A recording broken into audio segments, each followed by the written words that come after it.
Get a Trenta iced tea, Trenta green iced tea. Yeah. Okay. Thank you all. Yeah.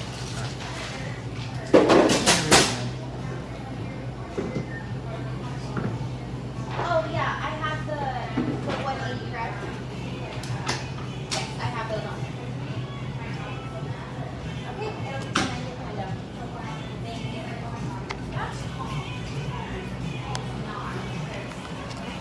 It could be everything. That's why it's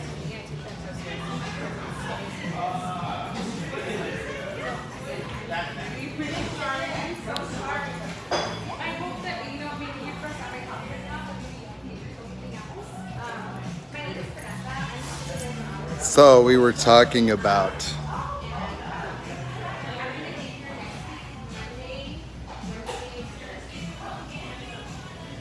I couldn't sign back into the live stream, so I don't know what's going on. Usually if you try to sign back in, it will let you, it'll pop up and say, resume, but I couldn't resume, and so it looks like it ended it.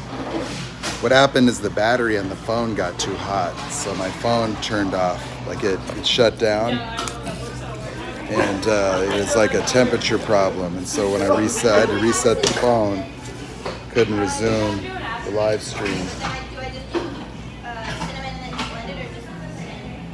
Yeah. So we were just talking about something. You see, it's a really interesting conversation to have because there's something I know that people don't. Like, people do not live in a reality where you can actually escape, being a people pleaser. Like, it's because you're talking about the reality as someone experiences it. Like, this is just what's real to them. And what does that mean? What am I talking about?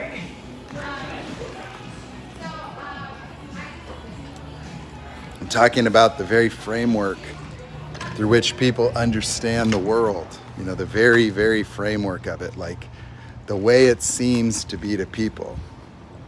That people live, in a experience of life, an experience of reality.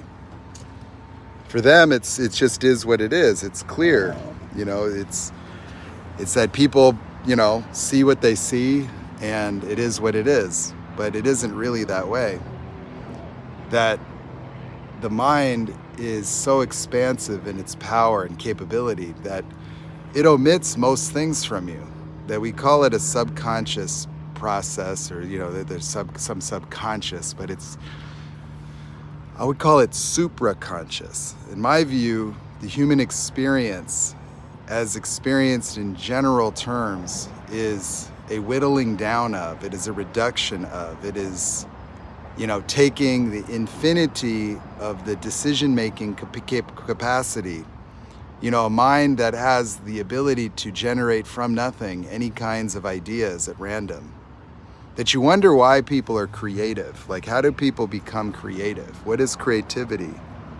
Well, creativity is just, a more profound access to the spontaneous capacity for the genesis of ideas that seem to have no real profound connection to other ideas. That some people can't imagine thinking about something that has never been thought of before, or isn't an offshoot of something. That it's difficult for many people to really understand and imagine what the creative process may look like for somebody, because for some people that are creative, they don't experience a high degree of authorship because the creativity does not happen in the domain of your mind that you would imagine it does. That, see, when you try to be creative as somebody that isn't, you ruminate, you think, you're in your head, and all that's circulating around is garbage, your past. Like, you're literally judging yourself, and you're thinking of all these things. Like, why can't I be creative? And why? It's like, no. See, when your mind is free from rumination, when you're absent of these types of perpetuating concerns of self, like when you're not having to figure out anything, it's because you don't experience there being anything wrong. There's nothing wrong with you. There's nothing wrong with the world. You start seeing that things just kind of are. And it doesn't mean you have no emotion. In fact, it's quite the opposite, that your emotions are suppressed. You see, your emotionality is really just in the form of recreating traumatic experiences through triggers, while the rest of you is completely suppressed. And so while you lack empathy, you have all this profound emotionality. You don't really have a lot of empathy, and you don't have really access to a lot of your more normalized and pleasant emotional experiences. Like, you don't really have any peace of mind. Like, you're not able to just be relaxed and, no, you're not. Like, no peace. And so your access to normal emotions is blunted and limited. Like, you can't even feel love. Like, you can't feel love. And for you actually think that feeling love has something to do with life. You think it has something to do with circumstance. You actually think that love is something that befalls upon you. And that's how disconnected you are. So disconnected you can't even summon love. Self-love is like a big problem. That should tell you about where your wisdom is at. It's very low. Like, you have no freedom if you can't feel love on tap. Like that. If you're afraid of what other people think, if you're still worrying about being good enough, like your level of enlightenment is not close. Like, you don't get enlightenment from insights or from knowledge. That's just empowering your stuckness. That's just feeding the monster of your identity. That's just trying to keep your vicious circles intact. You're trying to win some game that you're playing in life. Like, you're trying to overcome life. You're trying to prevail. And you're attacking life as the source of your own experience of life. That you think that once you transform or change your life, like once your circumstances are improved, then you'll be happy. Well, that's what you're supposed to think. That's the bribe of your identity, the self-significance of it. And that's all it is. But you see, what happens to a person if they find their ways outside of that? It's your only salvation, unfortunately, that you're not going to people please yourself to happiness. It's just not happening. It wasn't meant to happen. It's not going to happen. You're not going to perfect yourself. I'm sorry. And the irony is that the moment you stop doing that, you would encounter your perfection anyway. That the perfection that you seek would be a possibility if you weren't trying to be perfect. Because the irony of it is that it's such limited access. Like, you literally have shut yourself down. Like, your drive to fix and improve yourself is one of complete negation and self-suppression and literally devaluing yourself to the pinnacle. Like, you literally conjure the darkest emotional experiences on your own. And then you go through life trying to fix your own emotions that you created for yourself by doing things outside of yourself, so you could look at those things and then feel a different emotion. Yeah, and that's what you do. Yeah, that's your vicious circle. Your vicious circle is, I'm not good enough. Okay, I feel bad. Okay, how do I feel good? Well, I have to get somebody to tell me I'm good enough, and I'll attach to them. Yeah, and so they'll devalue me. Okay, I got it, right? They'll tell me I'm not good enough, and then their bad mood is my fault, and I'll go, oh yeah, okay, yeah, I'm used to that. Yeah, okay, it's always been that way. True, that makes sense. Yes, that's familiar. And then I'll fixate on it to make it go away by doing something to make them happy. And I'll do that my whole life and literally never live my own life. Yeah. I'll attach to all these people these toxic workplaces, these family members that never love me, and I'm going to turn my whole life into one giant fix myself expedition. Yeah. I'm going to seek out knowledge and understanding and insight to help me with this powerful and important mission of self-determination and improvement. And I will gobble up every self-improvement tidbit I can, and I'll healing crystal my way to another level, and I will do all these things to improve and fix myself. And it will never work. It'll only make me depressed. It'll only take away all my joy and happiness. It'll only make me feel the futility of this nonsensical stuckness that makes no sense intellectually. That'll cause me to look at myself and feel guilt and shame and feel like I am not good enough because I do that. Like everything you look at, you just make it about that. Okay, you're a narcissist. Oh, he's unhappy. Okay, that means you're not good enough, so you're gonna do that. Okay, well now you got discarded. So now you really feel not good enough. Yeah, because he found another supply. So, okay, that means you're not good enough too. Then you go to TikTok and someone tells you, oh no, he's a narcissist. See, he does that to everybody. And you're like, oh, well, he's a narcissist. So that's relieving. If I could only get him to admit it, and then I'll feel like I'm good enough again, or at least it's not my fault. And so now you go, oh, well, it's a narcissist. And you go, well, okay, well, that answers that. So he couldn't help it. So all the things he said, they don't matter anymore, you know? Yeah, that's right. So I guess it's not that I'm not good enough because he said so. I'm not good enough because I let him do it. See, it's my fault. See, yeah, I got in the relationship. Only a not good enough person would do that to themselves. See, I'm not good enough. There's something wrong with me. See, why would I do that? And I did it before. And then if you look at my college, and then I did this and did that, and then, you know, the job that I had, and then did this and did that, I ruined this and I screwed this up. So that's not good enough. That's not good enough. That's not good enough. That's not good enough. Oh, I lost myself. Where am I? Oh, well, yeah, you know, when you live for external validation only, you know, when your identity is up to a narcissist, yeah, well, you know, when a relationship ends, you know, you kind of lose, you're kind of counting on them to tell you you're good enough all the time, you know, and breadcrumbing you, and you're hoping and holding out for them to change back to the very beginning. Yeah, you want them to be the good person. Yeah. So that's your life plan. Yeah, that's solid, right? My plan is to develop myself to become good enough by trying to be perfect for everyone else, and meeting everyone else's needs, finding opportunity in the needs of businesses, needs of this, needs of that. Needs give me security. I have needs, they have needs. If I can figure out their needs, then I can meet those needs. And if I can meet those needs, then they won't discard me. And then they'll give me validation, and the validation will make me feel important. It'll make me feel good enough. It'll make me feel healed and complete.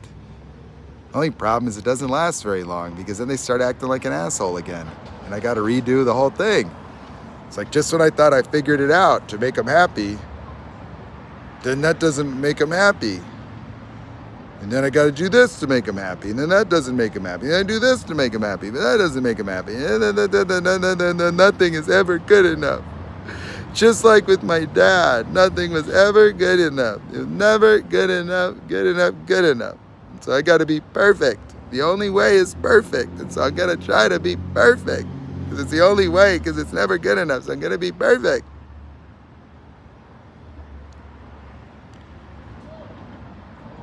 And I got to figure it out. I need more knowledge, need more insight, need more understanding.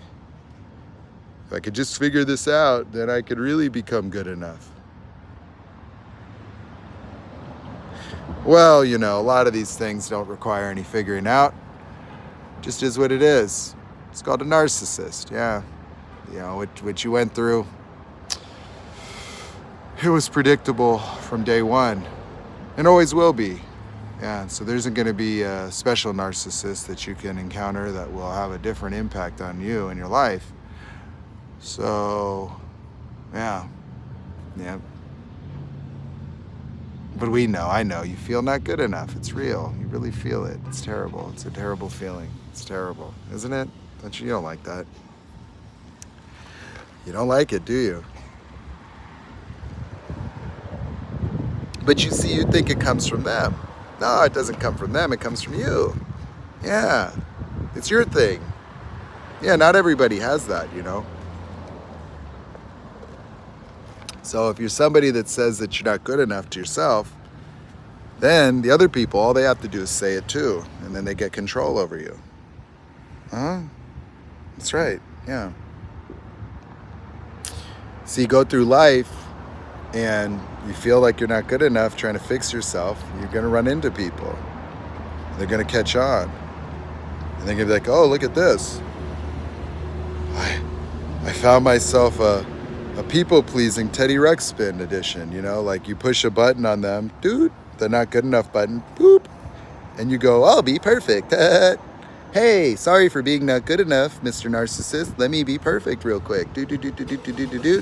Are there other needs that you have for me to address to try to help you fix yourself in a way that is actually physically and mentally impossible?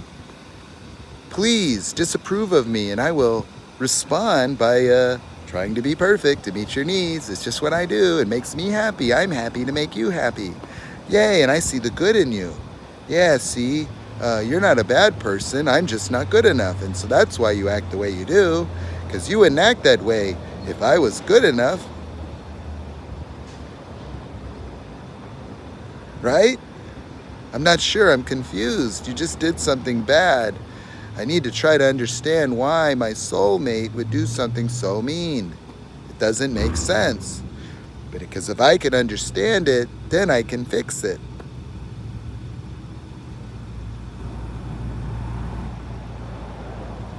Yeah. Yeah, so if you're going to live your life, you know, to where you automatically, without choice, feel guilt and ashamed of yourself, watching other people act like jerks, it's going to be a tough one, you know. That's a tough one, you know, when you have to experience the emotions of two people. Yeah, unfortunately, that's what narcissists require. Yeah, they don't really like being accountable now, do they? Yeah.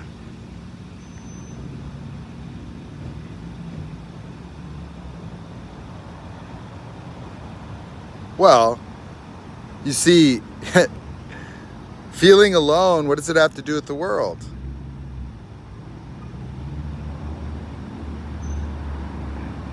What if you just didn't feel alone at all?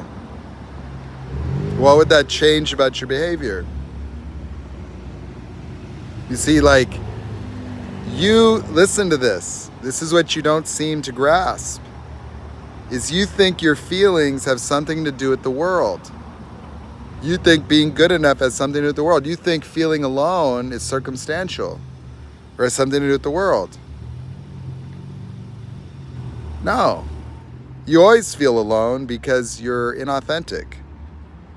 You hide yourself. You're afraid.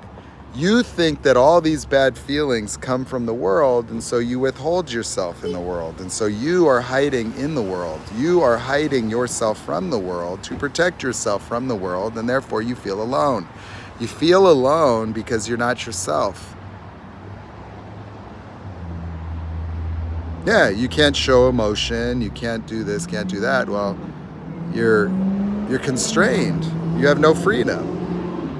Like, if you have no freedom emotionally, if you have no freedom of self-expression, if you can't be yourself, if you can't just shine as you are, well, that's why you're alone, because you're invisible. Nobody can connect with you. And if you're going to live your life like there's something wrong with you and devalue yourself and all that stuff, well, you've literally cut off access. Like, you're protecting yourself from a dangerous world, and so that's why you feel alone. But you see, you would never feel alone or not alone without that crap. I never feel alone anymore. I just don't even consciously consider it. You know, it's an interesting thing, you know, sort of existing outside of people pleasing. What I'm telling you is I'm a people pleaser. I'm somebody that woke up from it. I had my mind broken by it, that I reached ultimate rock bottom in February. And I had to deconstruct myself to be able to have a chance of seeing reality. That I knew I couldn't continue. That there was no way that I couldn't go through life unable to tell the difference between good and bad people. That I couldn't be 180 degrees off. How was I ever going to have success? Like, I can't even rationally explain my failures in my business currently, meaning like I still have to deal with the outcomes. And I can't explain it to people, in a way that's, like I could just tell that, I can only be accountable for where I'm at and what I'm going to do to resolve things. But how do you explain to somebody that I lived an entire life of cognitive dissonance? I lived an entire life of seeing the good in other people and explaining and rationalizing their behaviors. Lived a life where my own sense of being broken or not good enough created a false sense of dependency upon others.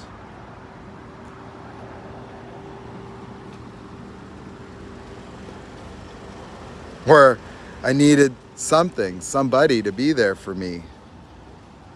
Because I was just general angst, a general insecurity, a general unease about reality, an unease about tomorrow. Because I had questions of self, questions of my worthiness, or questions of my sanity, or questions of whether I'm broken or not, or whether there's something wrong with me or not, or whether I'm good enough or not. And the only purpose to my existence was to answer those questions. The only purpose. Yeah, everything was just about proving myself, even my business, even everything that I wanted, even within the relationships, everything in my life centered around trying to become enough.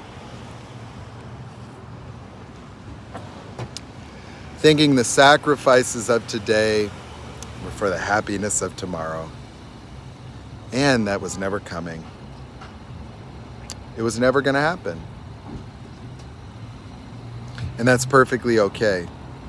Because it wasn't supposed to. This was supposed to happen. My freedom. See, this isn't me happy because I'm good enough.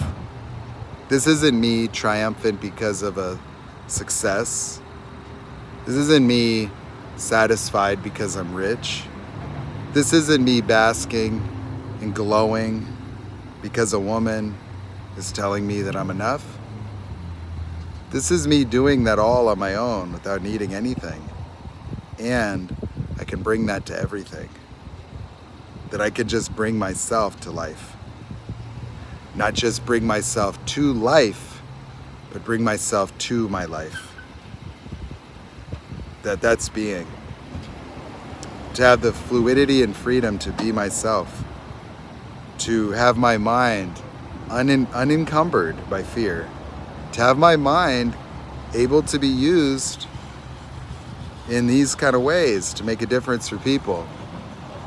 To have it unlocked.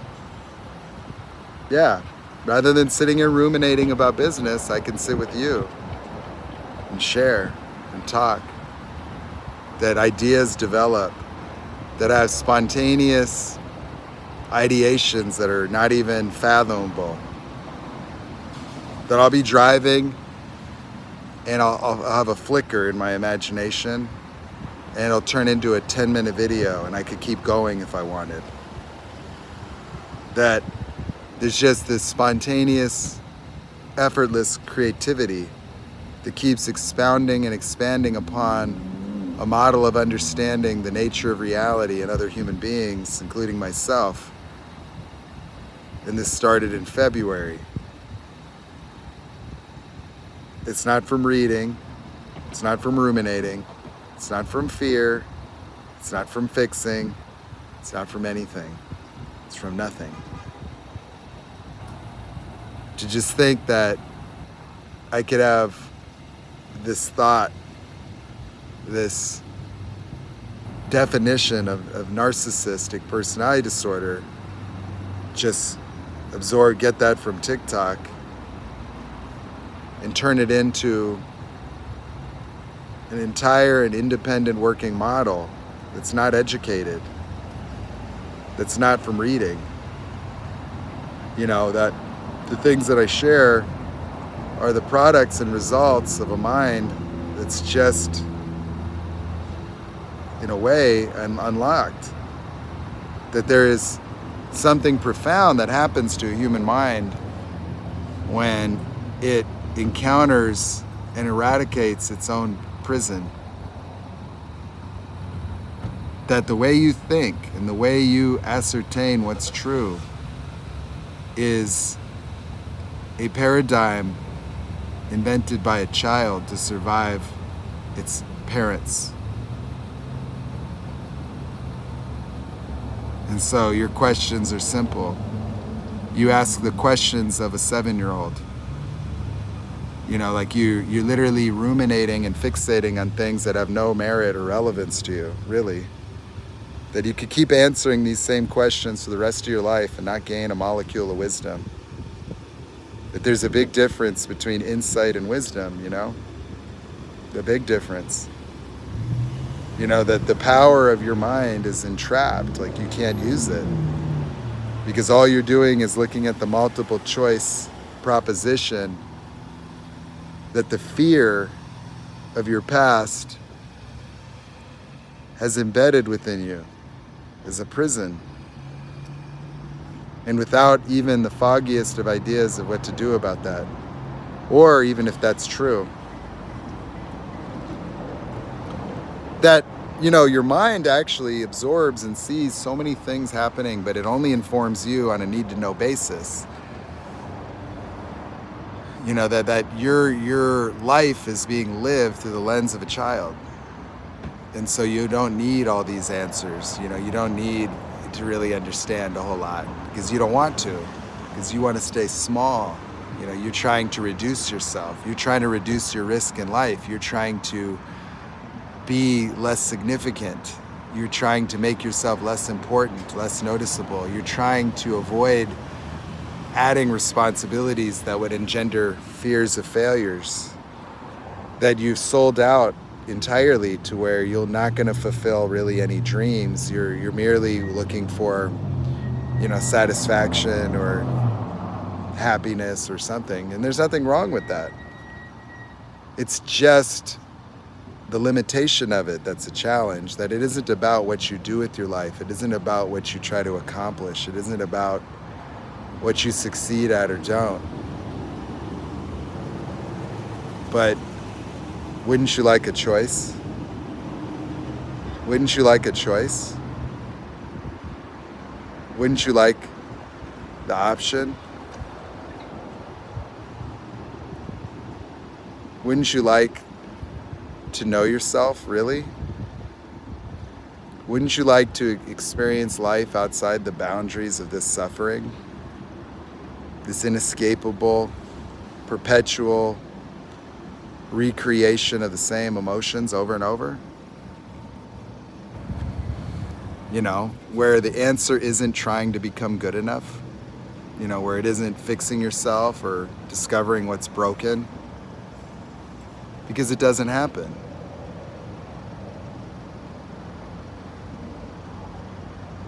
It's not real. It's only real as an experience. I mean, so, you know, you experience it as real, but it isn't actually real.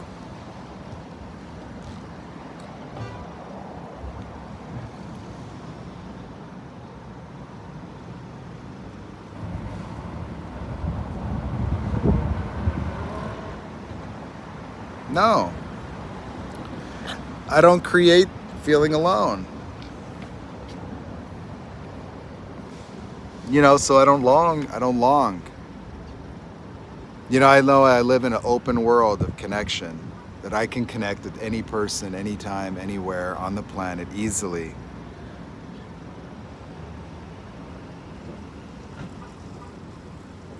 So what's alone? I'm out. I'm here. This is me. I'm visible. I'm just being. And so, you know, I don't feel alone.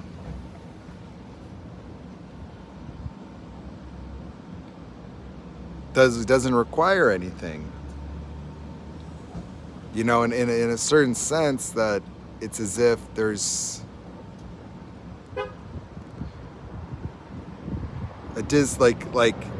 all the things that seem to matter don't. You know, like they were all just significant in terms of my identity, like what it is I thought that I needed to do and who I needed to be. And then I realized that I wasn't that person. That wasn't really what I was or who I was. It was a profound constraint. That I wasn't really a not good enough or broken child. I thought I was. I lived my whole life trying to unwind those experiences that I went through high school and college thinking I was broken, thinking I was ugly, thinking I was stupid. You know, that my life has been lived, you know, in this effort to try to escape myself. You know, with this, you know, understanding that there was something fundamentally flawed about this, that there's something more to it. But you see, you're going to live out your life as children, running on America's treadmill. That's the truth. That's the majority of people. The majority of people will never, ever wake up from that. That's the only reason I talk about it, is because there is no psychotherapy for that. That the world doesn't address that. That the modalities that we use to try to improve the quality of people's lives are merely pacifiers for children. Like, just keep talking about the same feelings. You know, some of you could have been in therapy for 10 years. And while you may have had some improvements here and there, there's no doubt, right? It's useful, it's good. It doesn't address the fundamental questions of your existence, not in a way that gives you any, you know, freedom from them. That you're still asking the same questions you did as a child. Am I good enough? Is there something wrong with me? Am I broken? What's wrong with me? Am I enough? And that's it. Do I matter? And experiencing those same emotions over and over. That's it. Yeah. And so you're going to live your life in a paradigm, just a vicious circle, the same repetitive behaviors, where you can look at your life and you'll just feel guilty and you'll feel sad and you'll feel not good enough because you can't do anything about it. You can't do anything about it. Why can't you do anything about it? Because you have no control over it. Because you live in a reality. See, like, what you're trying to do will never work. Why would it never work to try to fix and improve yourself? Because there's a few reasons, but we'll just put it this way. Because you see, yourself is a reaction to a world as it appears to be. See, you live in a world that tells you you're not good enough. You think it is that you did tell yourself that, but in your mind, it's true. It's unquestionably true. True to the point where you're a slave to it. You're obedient to it. You're prey to it. You meditate on it. You ruminate on it. Like, you're obsessed with it to a point where you see it in everything you do. Like, your life is defined by being not good enough. That everything that happens outside of yourself may mean that you're good enough or not good enough, or just has no relevance to you because you just fixate on the good enough and not good enough. You attach, hold on to, trying to fix and overcome, prevail. Something makes you feel not good enough, then you got to fix it so you can feel good enough. And that's your entire life. Literally a robot.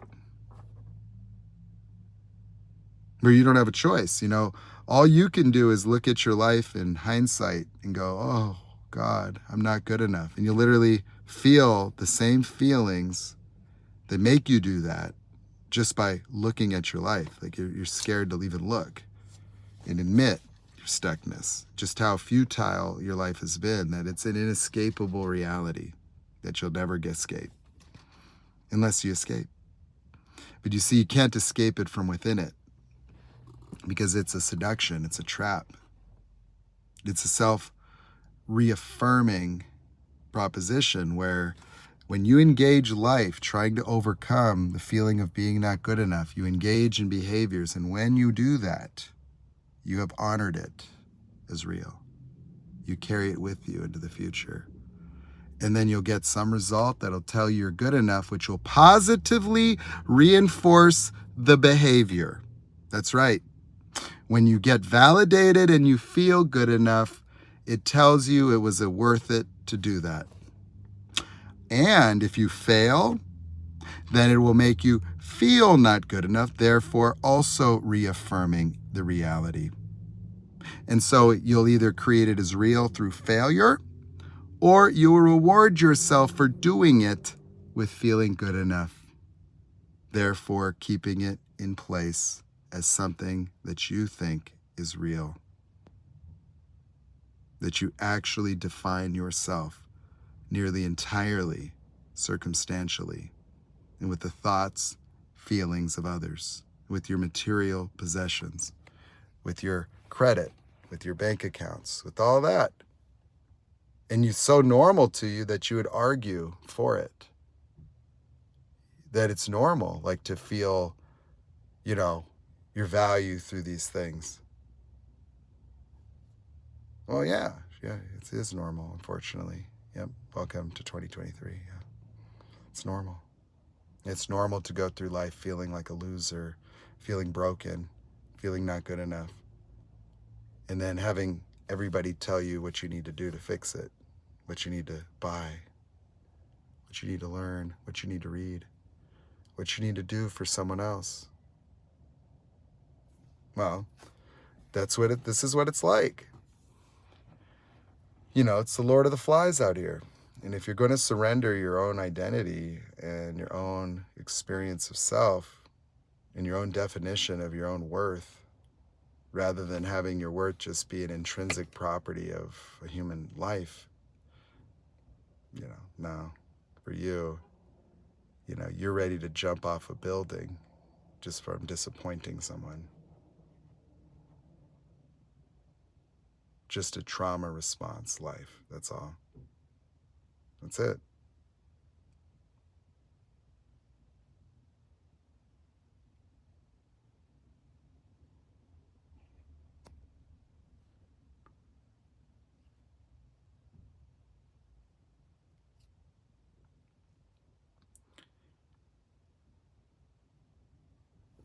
So, what's the answer? How would one go about escaping? What are we trying to escape? You see, I'm not talking about your life. I'm not talking about your circumstances. I'm not talking about your trauma bonds. I'm not talking about any of that. What there is to escape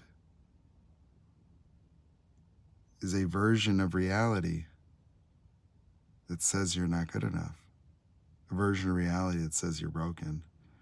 A version of reality that says that there's something wrong with you. That they're saying that you need to do something about it.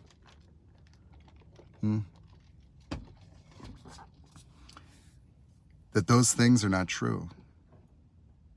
They never were. That those words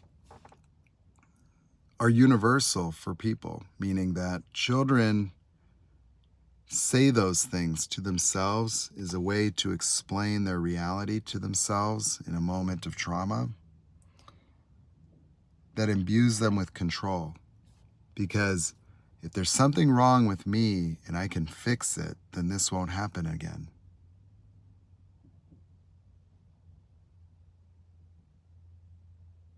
That it gives you control to invalidate yourself. gives you control to say it's your fault. It gives you control to feel not good enough. It gives you control because it gives you something to do about it in a world where you really have no control, where you can't control other people, where you can't make people be nice, where you can't fix anyone. Your answer in a world of darkness, in a world of hate, in a world of violence, in a world of betrayal, in a world of usury, one that you can't control, is to try to control yourself, is to try to fix yourself, is try to learn and grow, try to improve. Because you live in the delusion that if you were a better person, if you were more perfect, then people would act different to you. You actually live in a delusion where you're unable to see the good from the bad. You're the sheep amongst the wolves, and the wolves wear sheep's clothing out here, and you can't tell the difference. And so you think that they're all like this. And so you're going to have to be perfect for them, and they use you for it. That you're trying to be good enough for this dark world when you could be an angel within it. You could be powerful within it. You could be magical within it. Where these types of people would never have power over you. That your presence and your awareness, if you were present in your life, narcissists are terrified of you because you see right into them, right through the mask, and you feel everything, and there's nothing there, and you know it. And their words lose all the power, that the words of evil and deception, no sword ever formed against you shall prosper, becomes real. And the truth will set you free becomes real.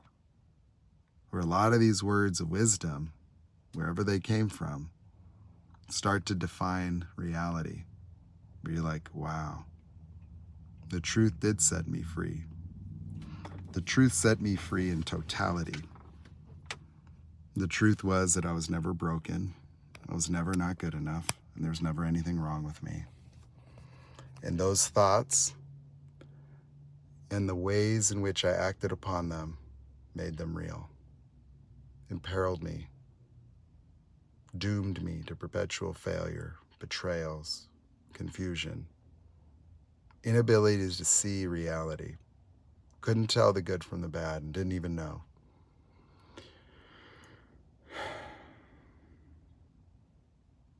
That was blind. That's it.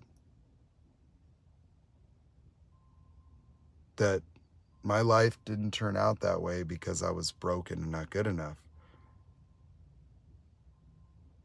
It was just that I thought that was the case. I knew it.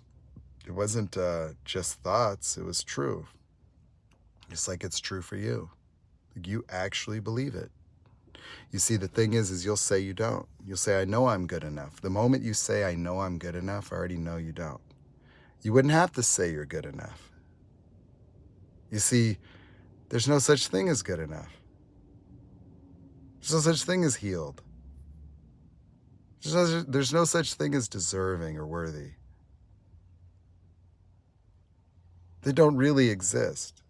They just become experiential phenomenon. They just become a way in which we see reality and deal with it. And they define us.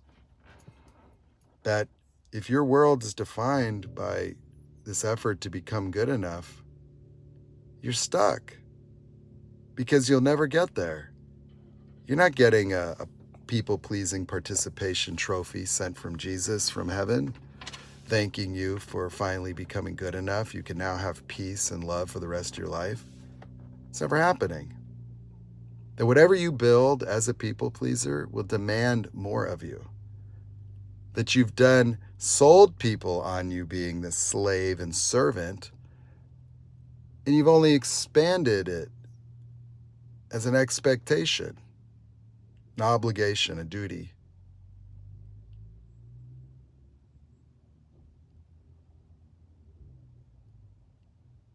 And so,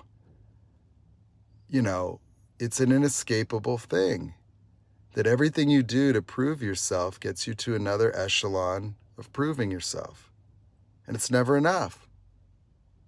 You'll never get there. Like, you'll never get unanimous approval. You'll never, and then when you're doing this, you attract yourself to people that don't approve of you because you're magnetized by disapproval. You're magnetized by the not good enough. You objectify reality and attack I'm not good enough and try to make it stop. Just like a lion objectifies a hippopotamus to run away or sees a hyena and attacks it, you do the same with I'm not good enoughs. That's why your life takes a turn for the worse, is because you're a validation-seeking machine. All you want is to be validated. Validated doesn't just mean like what people think. People think of validation like approval or like just merely praise. No. Validation is like you live with perpetual questions of yourself, meaning your identity. Like you're not sure of yourself ever. And so because you live as a devalued person that's trying to fix themselves, you can never fix it. Why? Because it doesn't go anywhere. Because the whole basis of your way of being is I'm not good enough. Therefore, I have to be perfect to feel good enough. It's a vicious circle. It's not meant to ever be fixed. It's only meant to remain and validate its own need in your mind, to make it elusive, to make it convince you that that's who you are. That you actually believe that's what you are and who you are. It's all you know. It's all you know of yourself is the little box you're in. The little box. The little box. Why is it such a little box? Is because it contains your imagination. Like it contains your view of possibilities. Like your past dominates your mind. Like what you're willing to dream, what you're willing to imagine, who you're willing to be, moment to moment is contained so powerfully that a cat has your tongue. That you can't even speak your mind. You can't even express yourself. You can't even say no to a child. Like you are so profoundly contained. Like you are literally suffocating within the straitjacket of your mind. That you are anything but free thinking. There's no freedom in your thought. None. Because you can't even dream of what's possible and act on it. That's why I know that you have such profound fear that even thinking about doing different things or thinking about this or thinking about your future, thinking about something you want to do or thinking about leaving a guy, you can't even use your mind for that. That your mind is meant to keep you going nowhere. Your mind was meant to be avoidant of running away. Your mind was meant to keep you with your parents forever. That's what it was used for. That it was meant to be an avoidant of reality. It was meant to obscure reality so that you wouldn't run away from home. So you wouldn't be afraid. So you can internalize all this and you can think of yourself in these very minimal terms and literally just accept devaluation. You literally have absorbed all that devaluation to a point where you could barely even imagine your life working. You can't even imagine it. But what does that say about your imagination? Like, what if I wiped your past clean and your imagination was just allowed to run? Then your tool of your brain would guide your body to do whatever the fuck you decide or choose arbitrarily. That if you didn't have these memories and you didn't have these profound emotional boundaries constraining your thoughts and your ideas and your mind, you wouldn't have the limitations. You'd be like a child in life. Like, what do you think makes children so fun? Their freedom. Look at you, your stuckness. You are literally suffocating and stuck and resigned and desperate and alone. And you have all these things, and your only answer is to try to improve upon your stuckness. Like, you don't want to exit the stuckness. No, you need to, you just get a little better. Get better at making a narcissist happy. That's your life goals. Yeah. Your life goals is to make a narcissist happy. To prove your parents that you're okay.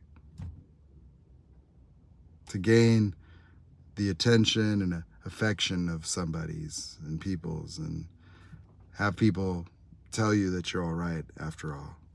Like smallness. Like, the world is scary. You have so much anxiety, so much fear of failing and not turning out. And while you're going through all that, you're marveling at how fast life is passing you by.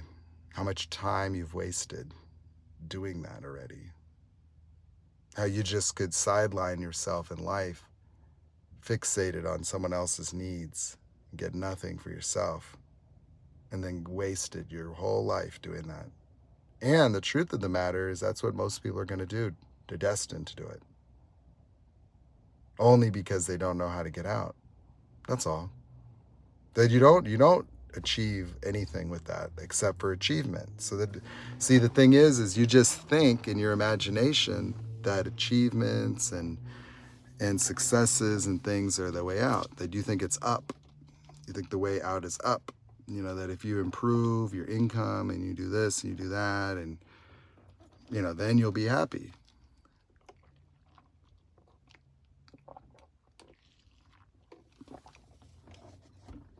And does that mean you won't be happy? No.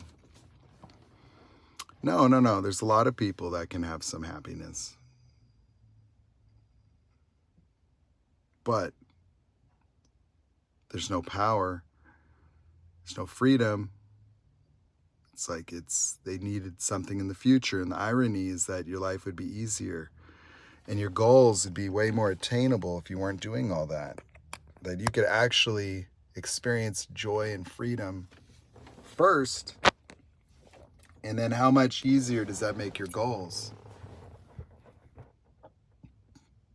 How much easier? Yeah, you know, if you don't have to be perfect, then you're not afraid of failing. Then you could still be excellent. You see, your mind is so limited that it's hard for people to even imagine a world without all that. Because they don't have a motive besides it. And so they have nothing motivating them. So without this people-pleasing bullshit, they don't have any reason to live. They don't have any reason to motivate. Like, this is the whole purpose. And so if you take the purpose away, they wouldn't know what to do with their time in their life. That they would just, well, what now? If you took away all the suffering from a people pleaser, they would be left with the blank stare. They wouldn't know what to do because all they've done their whole life is try to fix everything, try to fix their feelings, run away from themselves. And so they wouldn't know what to do with their life without being driven to try to be better or perfect themselves or make someone happy or dealing with the concerns or needs of other people. If they weren't doing that, then what would they do? What would they do? They wouldn't know what to do. They don't even know what a reality looks like outside of that. It's like, because that is reality for them. That is the only reason they exist, nearly, is the self-improvement pursuit of happiness. That without the rat race, without the emotional cattle prod of fearing failure and disappointing others, and the illusion of perpetual happiness in your future once you're able to, build this life up, what the fuck, what would you be doing? You wouldn't have any reason. You wouldn't even know.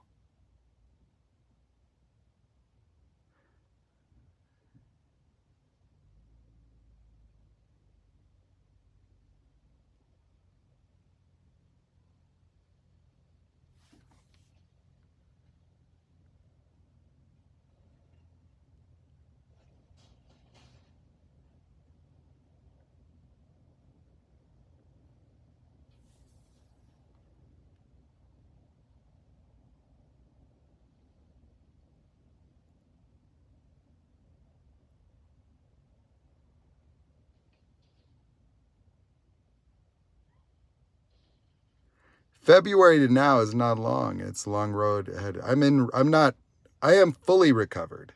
Let me just put this to you that way. Fully recovered. There's nothing to recover. That I wasn't broken and I wasn't damaged and I wasn't traumatized. That this notion of healing is nonsense. That all you did is just waited for feelings to change and wasted life. If you're literally waiting for feelings to change and winning the trauma bond, all you're doing is ruminating and compelling your own sufferings. Like you're literally just, entrapped in your own imaginations. And unfortunately, that's the ordinary way in which people go about trying to heal themselves or fix themselves. And it's inarticulate to the truth of the way that our minds work. It's just not common knowledge what to do about this.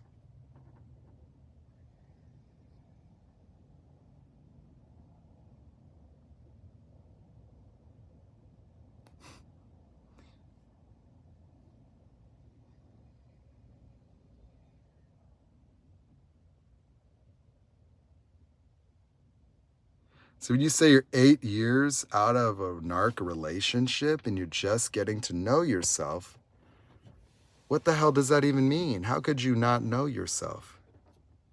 What does that mean, just getting to know yourself?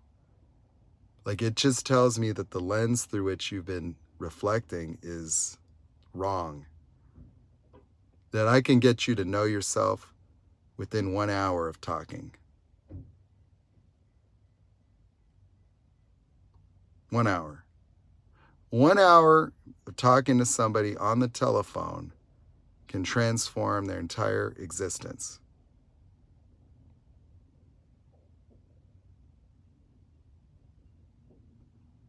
Well, how could that be? Because I'm going to show them the world outside the boundaries. That all you're doing is learning your people-pleasing stuff and making loose correlations to your past. What would it be like if you could look at every memory in your past and not have any regret, not have any fear, not have any trauma that's lurking, not have some emotional hang up about something that happened, not have any guilt, shame, have no invalidation? Well, what is that level of freedom like? What does it look like if you don't need validation anymore? What would it look like to just have those questions answered once and for all?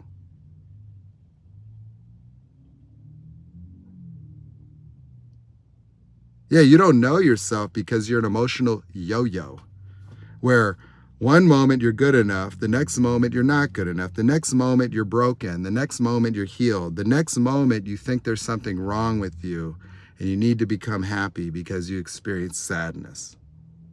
And so with all these different experiential knowings that toggle back and forth, and then you try to deal with them by talking to yourself, you deal with them by telling yourself, I am good enough, I know I am, and you keep trying to answer these unanswerable perpetual questions, you actually are answering the question like it's answerable without recognizing you've been asking the same question since you were 5 years old. You've been thinking there's something wrong with you since you were a tiny child, and you're still reading books about it. You're trying to fill in the blank because the something is something you can never discover. The only thing that's actually wrong with you is that you think there is, and so it puts you into a spin cycle of ruminating repetitive thoughts and emotional experiences that are self-reinforcing. And when you're thinking there's something wrong with you, the something being wrong with you as a thought is at the very genesis of the anxieties and the emotions that would compel you to think that way, and continue to think that way, and continue to think that way. And you get a false moniker of security when you come up with some bullshit answer. You read a book to try to get to the end to figure out, well, what is it that's wrong with me? Because it gives you security. Because your ruminations and understandings gave the child security, thinking that if I could just understand it, then I could fix it. But you see, the notion that you need fixing is also caused by that thought itself.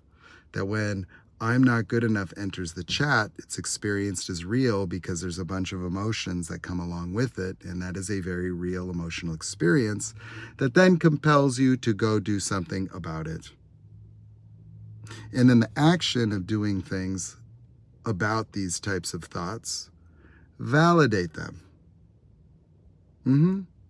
And then you become open to gaslighting and manipulation and guilt tripping, because those are the types of thoughts that get triggered by other people as well. And you experience no power, and so now you want to hide out because you're afraid of your own triggers. Yeah, you see, these are your triggers, and so you think they come from the world. You actually live externalized. You have put your mind out into reality where you see a not good enough over there. You see there's another I'm not good enough over there. There's another I'm not good enough. You open up your mailbox, some more I'm not good enough. So you look in the mirror, another I'm not good enough. The attitude of this person, another I'm not good enough. This, and so you live in fear of reality because you done contaminated it with bullshit. Childhood bullshit. And so if you're going to live a life where everything has this embedded and imbued meaning, and you keep interpreting the same nonsense over and over and over, keep trying to survive it, and then all your efforts to fix it only reinforce it. Yeah, because you fail and you succeed sometimes. So if you ever succeeded, well, then you'll be glad you did what you did, and you'll be like, yep, I did the right thing, feeling not good enough and then trying to be perfect. It worked out, and now look at me. I got the happiness that's been missing the last 3 years for 10 minutes, and I feel great. Oh, but if you fail, then you go, oh, I'm not good enough. And so you make that not good enough real as a motivator to try again. And so being this way reinforces itself as a way to imbue permanence around what's called an identity. This is called your personality. It is a psychological structure of repetitive, interpreted realities and responses that are patternized nearly automatically in an automated manner that gives you the illusion of free will and choice, which you don't actually have because you make all your decisions based on the weight of the reasons, based on the emotions. Yeah, your decision making is all emotional. You're literally trying to reduce pain and increase pleasure or happiness. And so the psychology of your world is created in your imagination and projected onto reality, and you just survive that projected reality, repeating the same types of thoughts and behaviors, creating the same types of outcomes, the outcomes of which reinforce and reaffirm the very thoughts that caused you to behave that way to begin with. And so in the self-fulfilling prophecy of your own imagination, you live in vicious circles, and your whole imagination is contained within the boundaries of fear. Fear that's reinforced by the very outcomes caused by the fear. The fear has you behave in ways that causes outcomes that reinforce the fear. And so as you learn and cement yourself into existence as this not good enough broken person on an existential quest of self-actualization through people-pleasing, where happiness is the illusion of your enlightenment, where the goal at the end of the tunnel and the light that you look at is merely yourself smiling, while basking in the approval of a world that has entirely demented you. You're just a biological robot programmed for nothing more than your own satisfaction. And the satisfaction you're looking for is found in the approval of everybody else who you project your parents onto. Because you have not yet gotten complete that you were never good enough or not good enough. That the things that you think are broken about yourself are merely just thoughts,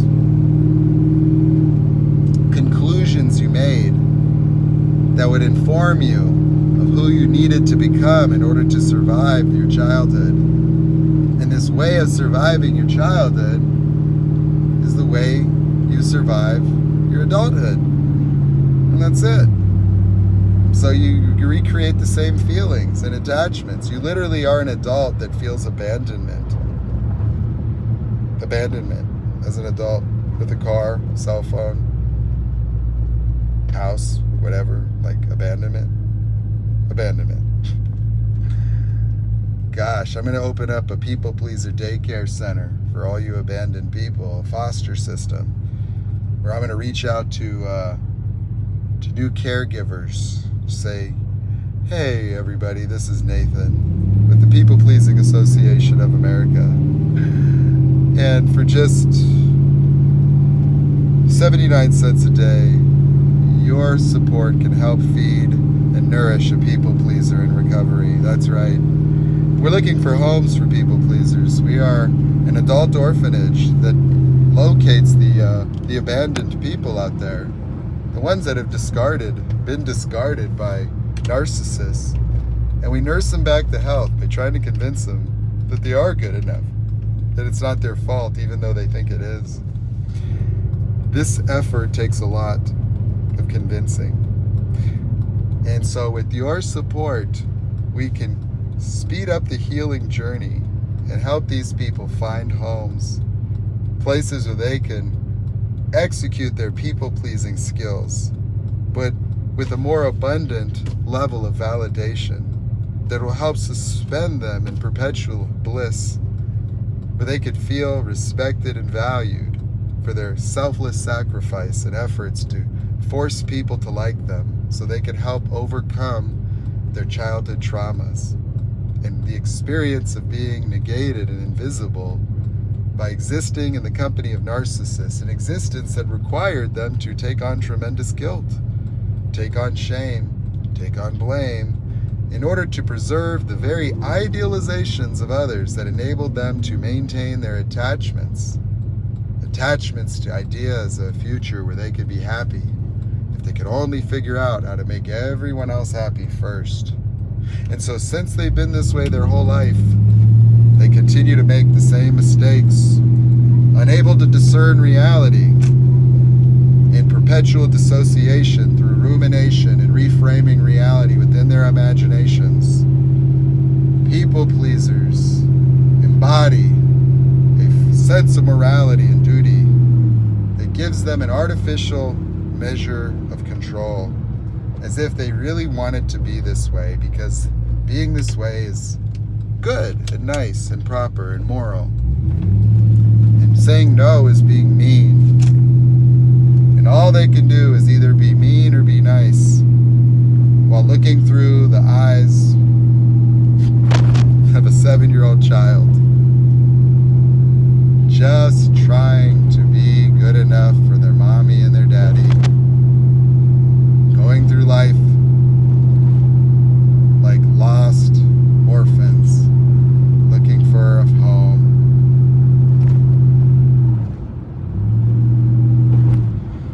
Well,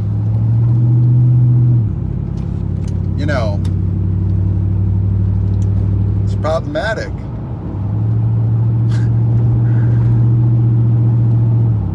That it just doesn't happen. There's no fixing yourself. There's no changing yourself. You can't change yourself. Selves don't change. Selves can't improve because you don't even know what a self is. See, a self is like a way of being, a way of experiencing reality. And yourself is not good enough. That's what you think, that's what you believe, that's what you know, that's what you act upon. That is who you are for yourself underneath all the bullshit. That's what you keep falling back into. And so you can't fix or improve that. You'd have to dispel it. You'd have to get it out of the way. You'd have to go, oh shit, this bullshit. It's bullshit. It's the irony of it, is you live with so much self-significance and suffering that you want to make go away. And the funny part is that life on the other side of it becomes funny and magical, almost absurd. Like when you look back and you think, oh my God, that was insanity. Like I look at my life and it's funny, it's sad, it's many things. But if the main thing that it was absurd. It's absurd. It wasn't my fault, but it's just as absurd, meaning that it didn't matter how smart I was. It didn't matter what I thought I understood. That I was stuck. Destined to just have these experiences keep perpetuating.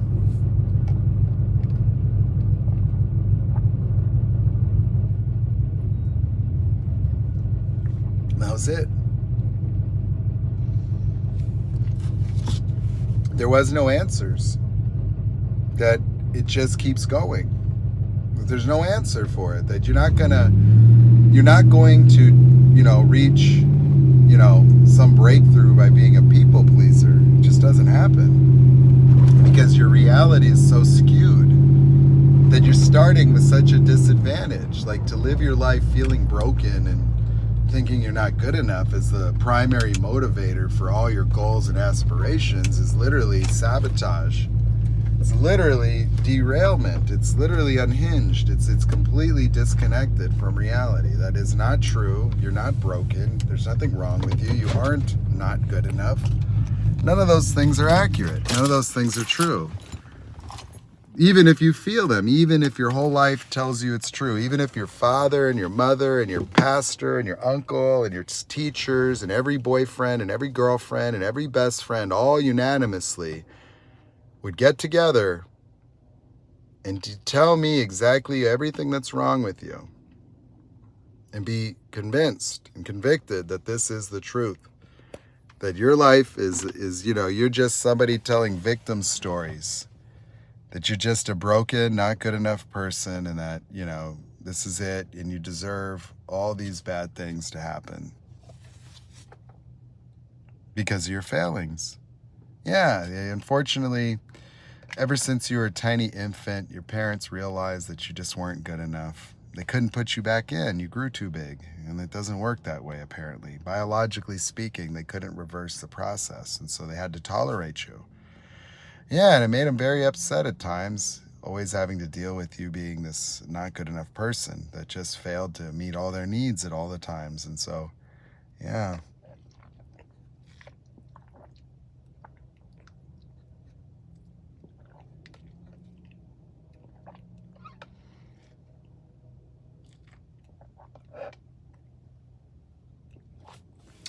The problem with people pleasing is it's useless. You don't need to people please yourself. See, you'd only need to people please yourself and turn the empathy and love to yourself because you're so devalued. If you just broke the people pleaser, you'd just be present. There'd be no urgency. There'd be nothing to fix. There'd be nothing to love. There'd be nothing. Like there'd nothing to do. Like you wouldn't know what to do with yourself because you would have no more urgency or self-significance. Like you'd be like, oh, that's it. Okay, so basically I don't feel like I'm not good enough anymore. Okay, I don't think I'm broken anymore. I don't feel those feelings. Okay. And so you mean I can go out in reality and I don't feel that anyway? And it's just gone? Oh yeah, that's what it is. Yeah, so your self-expression blossoms. Your ability to be present, your moment-to-moment empathy, your compassion goes through the roof. But you have no compulsion to fix people, and you don't need to attach to anybody. And so what that looks like is that you can be cognizant of other people and just, you don't have to do anything about it. But you could, but you're free. See, you get what's called choice. See, I have choice. You have decisions. I have choice. See, you can't help it. You're not in command of your own being. Like, your own being is dictated by life.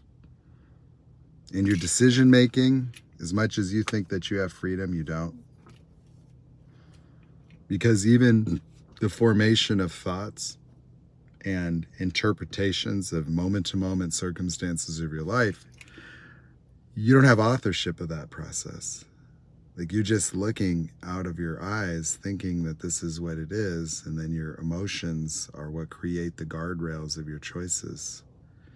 And so these powerful emotions do all your choosing for you.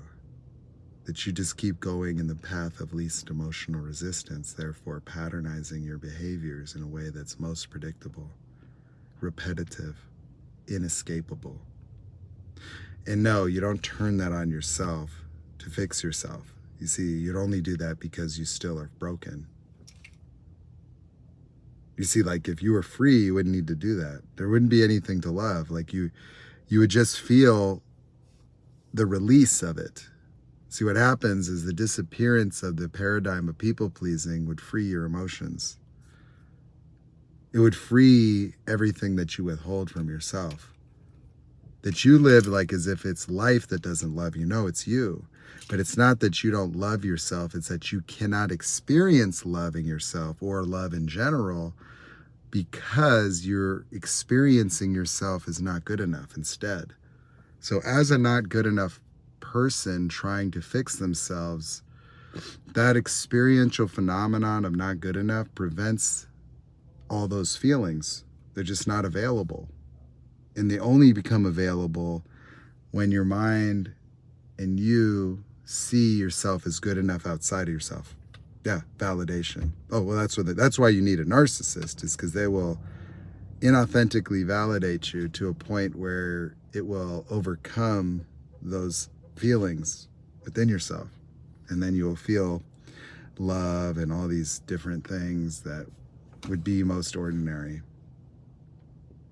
That all the things that you think you need to do to get love and feel good, you think you need evidence, you think you need circumstances, you think you need to fix yourself, you think you need a process, you think you need to do something, you think you need therapy, you think that you need success, you think that you need money, you think that you need approval, you think that you need something.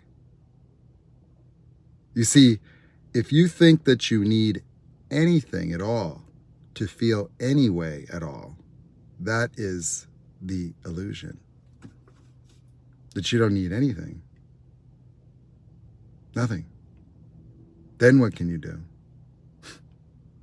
When you're restored to that level of completion. When you're restored to that, like, to where you just automatically experience yourself. Like, you just know yourself in totality, but even that knowing, it means nothing. That you just realize you're just an experience of life, that you just are experiencing life, and currently you just experience life as not good enough. You see, that's the difference between me and you, is I had a revelation. You didn't. That's all. The revelation was, I went from I'm not good enough to I experience myself as being not good enough. Wait, that's not myself. That's an experience that I've been having. I didn't see it. That's been this whole thing all along. I've been trying to what? Get people to prove if people believe in me, then I'll be able to. If I deserve it, if I just were to, that everything I'm doing was just to try to become, and I could never really quite get to become. And that's why then I stuck with this and tried to that my whole life. And where does it come from? Who said it? I said it. Who's been saying I'm not good enough this whole time? I did. Is it true? No. Is it true for anyone? No.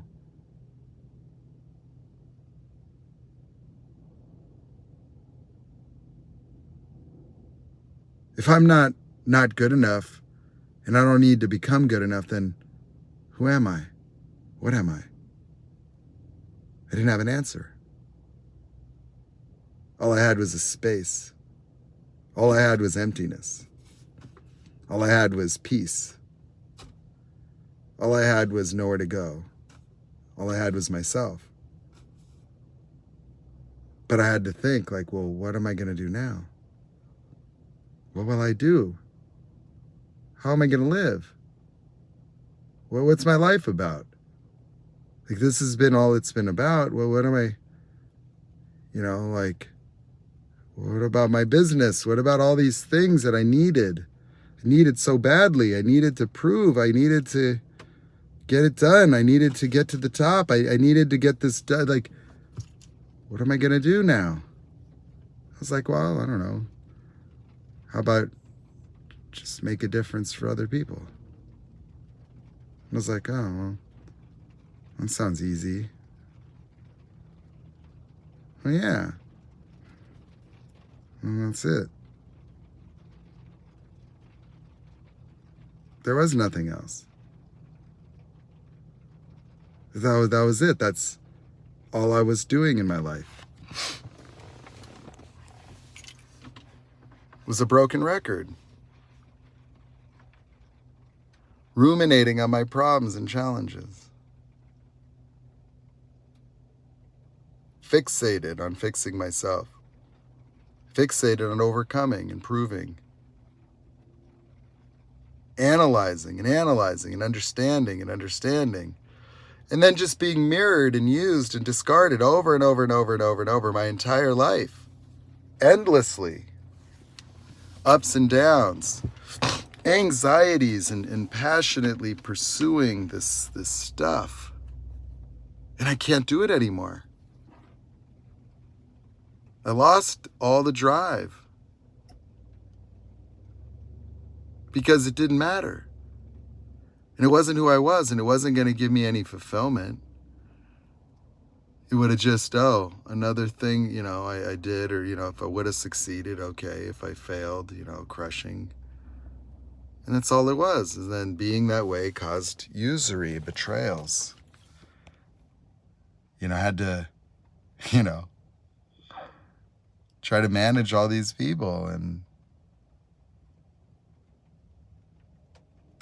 that's it. That it was untrue. That I wasn't good enough or not good enough. There's no such thing. It's absurd. That I was living my life as a 7-year-old child, seeking approval from his father, and could never quite get it. And I just wanted to be good enough. And that was it. And that was all. There was nothing more to it. That my whole life trying to become good enough. The whole thing. It answered all the questions. What's wrong with me?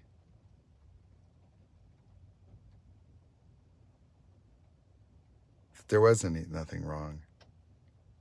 That the thought, I could see clearly in my head how it works. That I talk to people about ruminating. I talk to them about these things.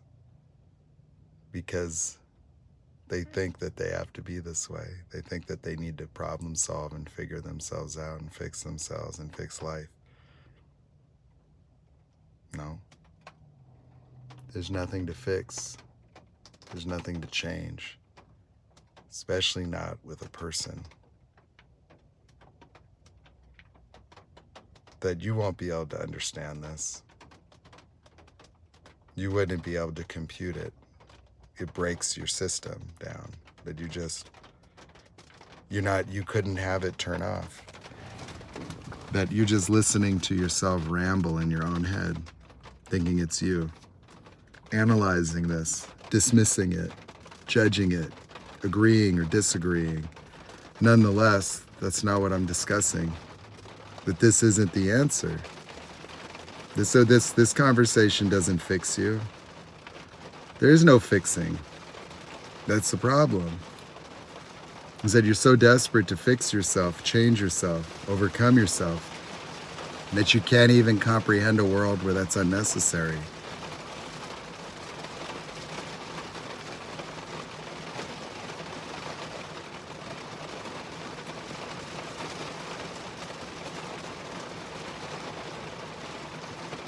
Can't imagine what it would be like to just have your mind be silent.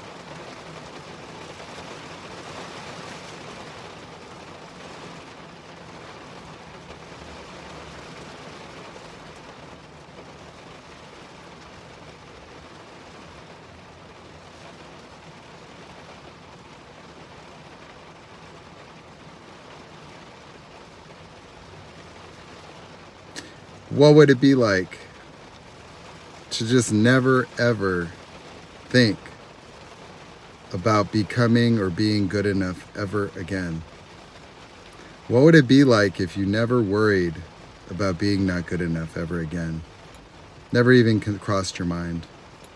What if you never had the thought, I'm broken, ever again? What if you never asked yourself, what's wrong with me? Again, what if you never had the thought that there's something wrong with me? I need to figure it out. Echo in your mind again. What if you never experienced confusion ever again? That when you open your eyes and you see what there is to see, that you know the deal. Like that. And you have choice on what you want to do.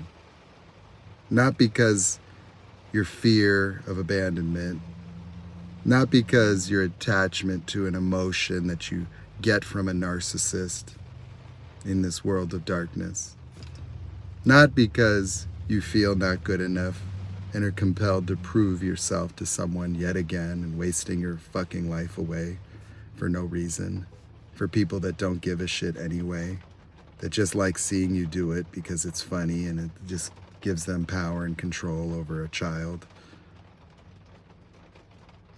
But if you didn't do any of that, because you didn't feel the need, and you had profound empathy, but you were connected, and you could talk freely, and you had freedom to just be yourself. You see, what would that be like? How would that differ from your current experience? You know, would you be hiding out? Would you be afraid of life? Would you be afraid of people? Would you be afraid of making contact? Would you be afraid of love? Would you be afraid of sharing yourself? Would you be afraid of making choices? Would you be afraid of reflecting on your current situations and coming to conclusions about what you might be able to do about them? Would you need to procrastinate? What if things stop meaning things like I'm a failure, I'm a this, I'm a that? What if you stop dealing with that? What if it wasn't required that you figure all this stuff out? What if there was nothing to figure out? What if figuring it out was the problem? What if it was obvious all along? And some of the things that were obvious is that you're not broken. Some of the things that are obvious is there's nothing wrong with you. Some of the things that are obvious is that you were never not good enough, and being not good enough has never come to explain anything that's ever happened in your life. And that is just the way in which you avoid responsibility. You know, assigning these types of terminal traits to yourself disable you from being accountable for your choices, allowing you to continue to pursue the emptiness of these unfulfilled emotions, the trivial feeling, the novelty of feeling like you're not alone. An emotion, a feeling, a fix.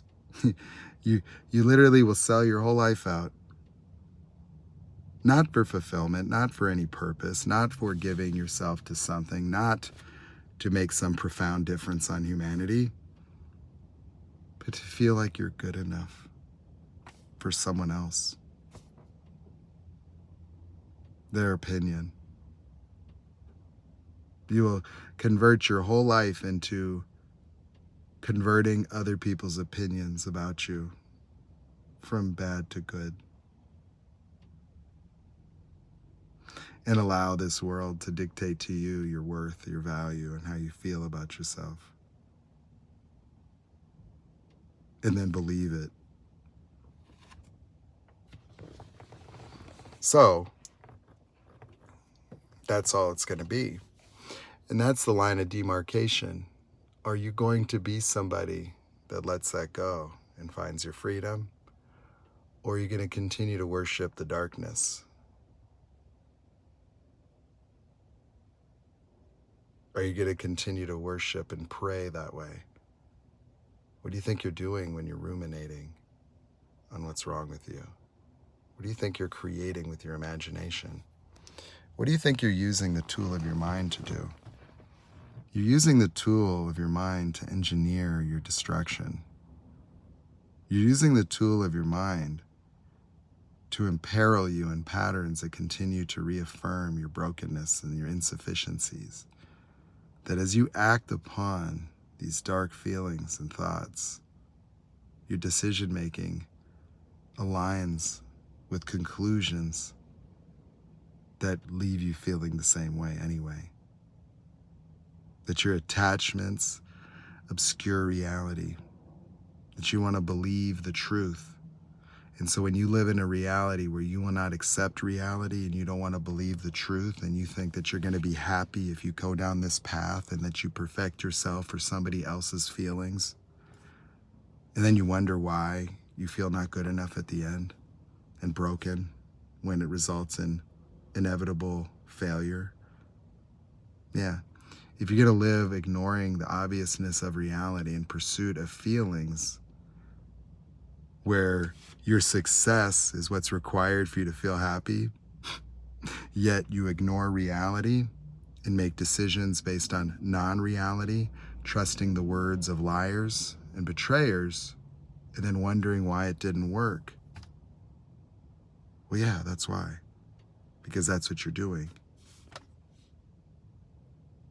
Like you literally set yourself up every time. Ignore reality, pursue a feeling because I don't like what reality makes me feel, and the non-reality is the only way that I can have what I want with my soulmate, so I'm going to listen to his lies so I can continue to, perpetuate this nonsensical bullshit relationship and guilt trip myself, and I'm going to pretend like it's going to work out because I think he can change and I can fix him if I can only make him happy. If I can make him happy, then I'll feel the good enough feeling that I want, and it's worth it. Yeah, I'll destroy my whole life to feel good enough in the opinion of a psychopath.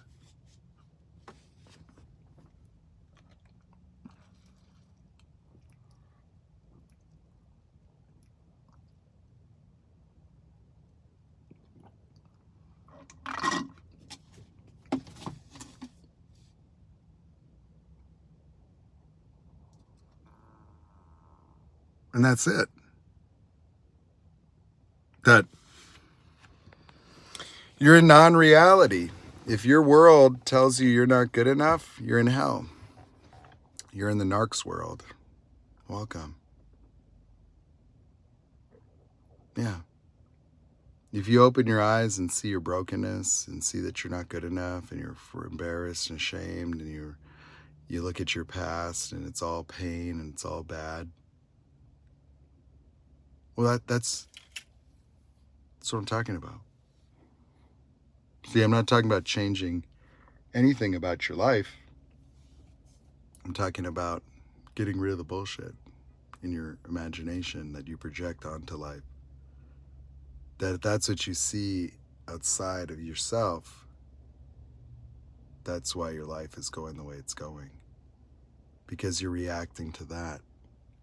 And when you react to that demented nonsense, you reaffirm it, you validate it, and you perpetuate it, and you all but guarantee the very types of outcomes that will keep it in existence. that you'll do these decisions and make these choices based on that causes more of that. And then you go, see, I'm not good enough. See, there's something wrong with me. See, and that's it. That's all.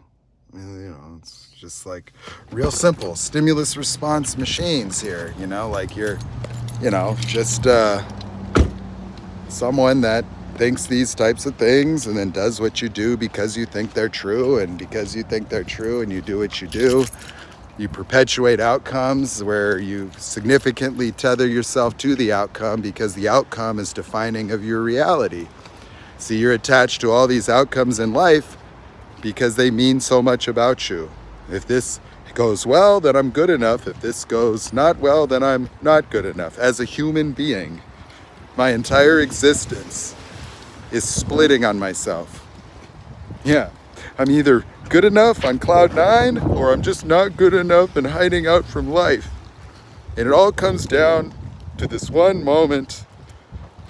And I keep reliving that one moment 5 times a day forever. Fucking yo-yo. And you know, and you think that you're gonna figure it out by building certainty, that if you have enough of these successes, you're trying to wage your W's and L's. And so if you build up a life where there's more people that think you're good enough, and there's more money, and there's more structure, and there's more of this, then you'll be able to keep it. You can keep your good enough. What's up, big man? All right. Hold on, I gotta check in. Are you guys scanning or are they still down? Okay, hold on, guys. So,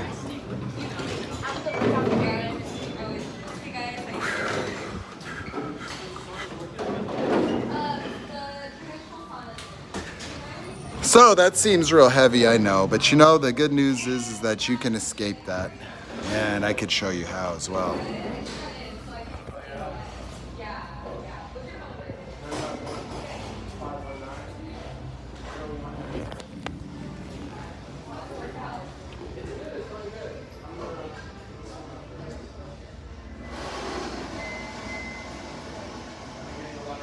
Well, it's not a feeling. That's the mistake. I'm not good enough isn't a feeling.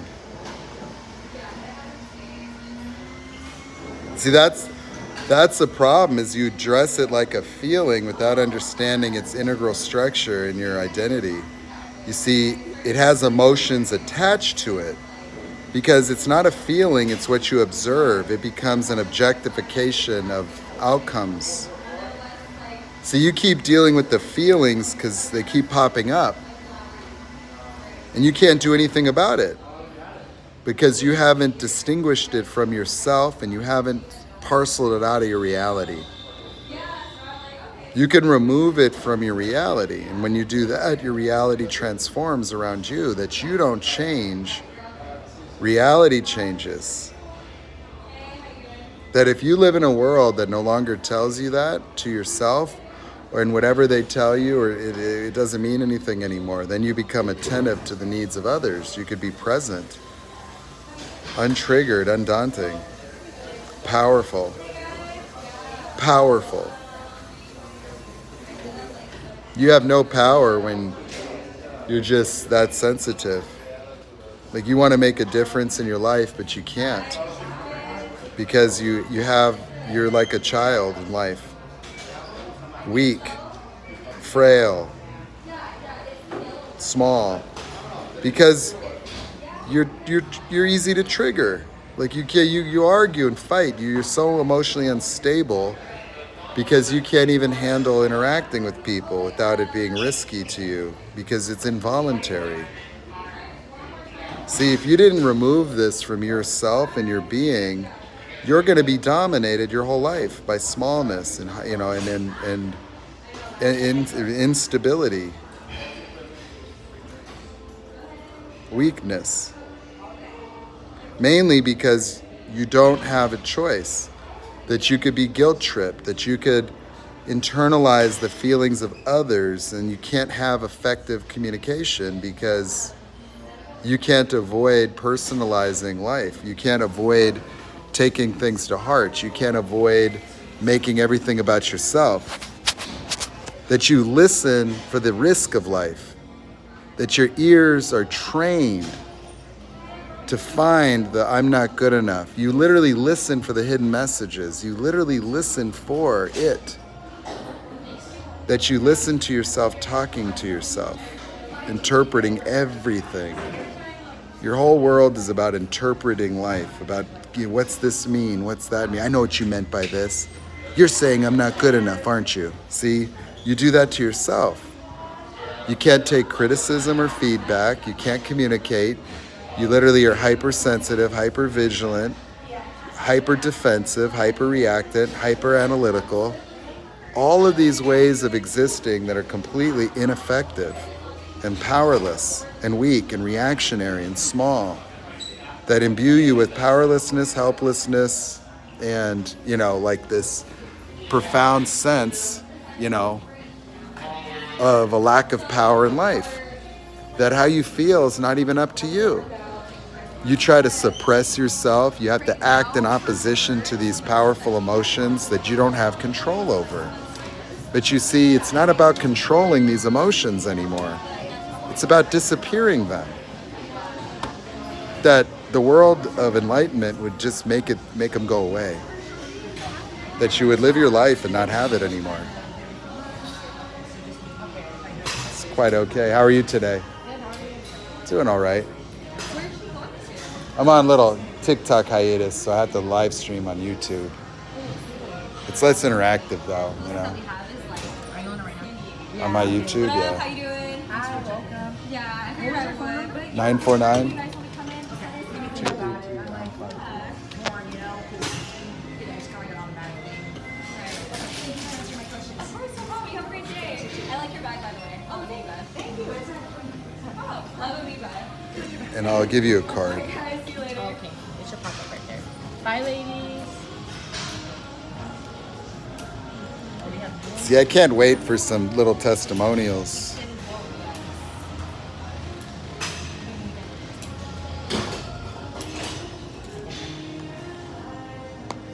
Thank you, Nate. See, a lot of you think you understand stuff, and so you're not grappling with what I'm telling you. What I'm telling you is entirely new to you. If you're not free already, then you don't know anything about what I'm saying. I'm just letting you know that trying to understand this conversation is going to sever you from it, because you can't. You can't know this without having it. You can't know freedom without having experienced it yourself. That there is a realm of existing in reality that is just past the boundaries of your mind, that you cannot see it. That your way of explaining me and the things that I'm telling you would be totally wrong. That you want to imbue me with attributes or characteristics or personality or something that makes me different than you. And what I'm telling you is no. I wouldn't be somebody that you would ever have a conversation with or bother listening to before these experiences. And the things that people think that I know and understand about narcissists or the human mind, these are profound experiential revelations, not from studying, but just from the spontaneous genesis of thoughts, knowledge, and ideas within my imagination. That I haven't read a single book. I've never even looked at a page of the DSM-5.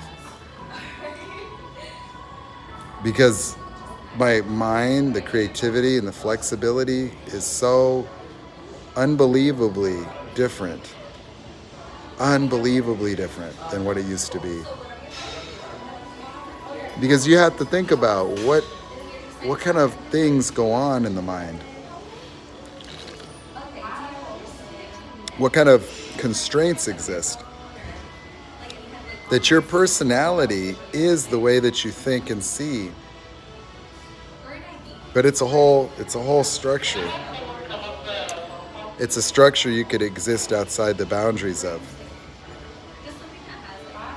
And that's a very weird thing to say. It's crazy. but it's nonetheless true. That this, I'm not talking about healing. I'm not talking about psychology. I'm not talking about modalities that are typical. I'm not talking about eye movement therapy or talk therapy or 10 years of healing. I'm telling you that you could have one conversation inside of an hour and you could have an experiential breakthrough where you don't recognize your life anymore. Or you're just set free.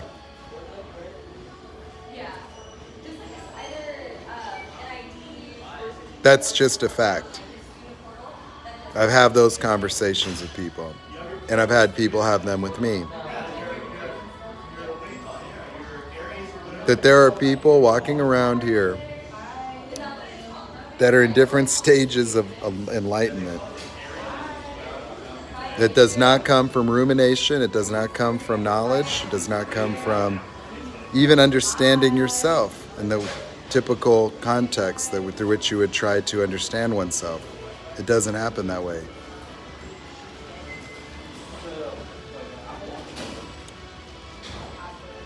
The unfortunate reality is these are very real experiences, but it's just not recognized within the world of psychology. But to be able to describe it with psychology, can bridge the divide between the world of an ontological approach and that of a psychological one. So we have so many lenses for examining the human experience, from psychology, spirituality, an ontological approach, religious, physiological, anatomical. But the truth of the matter is there's just one experience, that there's just whatever it is that you do, whatever it is that a Buddhist does to experience whatever they experience as enlightenment, undoubtedly engages the mind in some manner.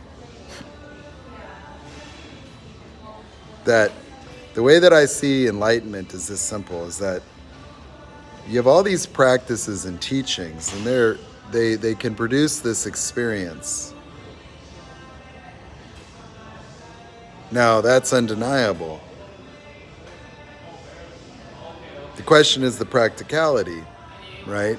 Like, not everybody needs to wear a robe and be a monk and talk different, or go to a seminar and come back with a different language, come back talking different. You might be inspired and happy, but your family thinks you're weird now, and now you're trying to coax them into going to a class, right? Or a religious experience, or somebody that took plant medicines and then they had something and they came back feeling different or feeling more awake or alive, less fear, right? And so there's been so many different things that people have done to get the same outcome or similar pieces of it. The problem is it's sort of like if I went to the Amazon and there were some native people and they had a plant medicine that they concocted over centuries that, let's just say, cured stomach ulcers. And the process to get this preparation to work required drying out leaves for 6 months and then taking those leaves and grinding them into a powder and then boiling those leaves, the powder, and then somehow siphoning the liquid and then reducing the liquid into a goo, and then taking the goo and combining it with another goo from another leaf, and then taking that and then burning it, and then capturing the smoke and then the sublimation, and then condensing it into something else. And then you take this and it cures your stomach ulcer. Well, I could say that works. It cured the stomach ulcer. Nice. And I could also take that substance and give it to my chemistry friends, and they can tell me exactly what the compound is, and then they can discover the exact pharmacological mechanism of action, and then they can invent a way to synthesize it or create it in a way that wasn't rudimentary and was practical. Because if it takes this tribe 2 years to prepare enough doses for 5 people, And they don't even understand really what's happening. They just know it works. They just stumbled across this through combinations of things, and they don't know what it is.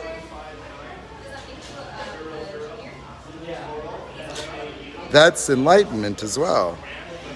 That somebody right now in a cave in Tibet, staring at a wall, will be looking at it for 5 years, and then they'll go, oh, there we are. I just woke up. And they did all these different practices and processes that are based on the language of the time, based on a rudimentary understanding of the mind, yet they're still engaging the mind. And if I were to read the Bible, and I would try to figure out what was Jesus talking about and doing, and it looks to me like that's what he's talking about, and I say, well, heaven and enlightenment or nirvana or whatever you call that seem to be the same experience. And there's a lot of different things, but the philosophies that they have seem to be about this experience or the preservation of it, or the rules of it. Not from a moral standpoint, that morality would be a natural byproduct of this experience, and that's why they would perceive this experience as something that might be a bit of a salvation for people. But the truth of the matter is simple, is that there's one human mind, there's one human experience, and that these experiences of being were actually natural, normal states in childhood. And all that happened is that the conscious mind imbued language and patternized a way of experiencing reality. Patternized a way of experiencing reality. That you went from a being that had freedom, freedom to be, freedom to think, freedom to emote, freedom to just run around, to one that got confronted by its own inadequacy, that it couldn't just be that way and survive, that it had to, somehow develop a relationship to reality that gave it patterns. You see, the problem with the human consciousness is its infinite expanse of possibilities. It's infinite expanse, meaning that in any moment, the truth is that you can think of anything. You can think of any way to act or be, that you could get confronted by a problem, and without any boundaries on your mind, you could respond inarticulate and arbitrary. That if the way I respond to being mugged is to start trying to speak Spanish, or breakdancing, or take my shirt off and spin around, or go running and zigzagging, drop my pants, pee, invite them to go to Taco Bell, there's no limitation on all the different combinations of actions and behaviors that I could take. And for me to just try to problem solve life that way, it's ineffective for animals. Animals' brains were meant for rapid discernment of the best probable ways of acting based on patterns of recognition that would make that process instinctive and rapid and guided by profound emotion. And so the emotionality of your decision making is to compel you to try to make rapid choices. Choices that are framed within paradigms of past experiences, where the memories of the past, the significance of those decisions and moments become embedded in the current emotional experience of the moment, to where you can anticipate the outcomes and experience them emotionally before making those decisions, nearly unconsciously and seamlessly integrated in such a way as to not even question the boundaries of your own capacity to think and emote moment to moment. And so that your ways of seeing and experiencing reality are profoundly constrained within the limitations of past experiences, living through the lens of a child who got traumatized. That very much you are seeing things in the same way in which you saw them as a child. And that's why you behave the same way, and that's why you feel the same way. That it's nearly software.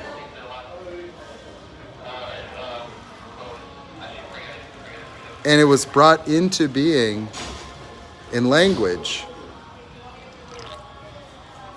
That I'm not good enough is not an emotion. It's who you are for yourself. Like that's how you explain yourself, that you're just a not good enough person, and that's why bad things happen. Something bad happens, you go, I'm not good enough. I knew it. And then you feel the feelings. And then those feelings are meant to try to force you to do better. So you improve yourself, and then you get a better outcome. And now suddenly it's like, yay, I am good enough. You know, it's like you got a D on a quiz. I'm not good enough. I'm going to be perfect. I'm going to show you. And then it motivates you to study because you get anxiety about the next quiz, and you don't like the approval of your teacher or your professor or your parents or your peers. And so you want to aspire. And so it gives you the angst and the energy, just like a fight or flight. And every time you think about that quiz, you go, oh my God, I got to study, you know, and you spin yourself up, or you give up, or you surrender, or you avoid. Yeah, fight or flight. So in some areas of your life, you avoid, you procrastinate, that's your flight. You don't want to confront it, you got to get away from it. You get away from it so that the trigger of it diffuses. You want to run away from your life, that's the flight, because all these objectified things that tell you you're not good enough, every time you look at them, you don't want to look at them anymore, so you get away from them, just like a lion running from a hippopotamus. And so your entire reality are a bunch of fight or flight reactions that are objectified circumstances that are imbued with significance and reason and purpose.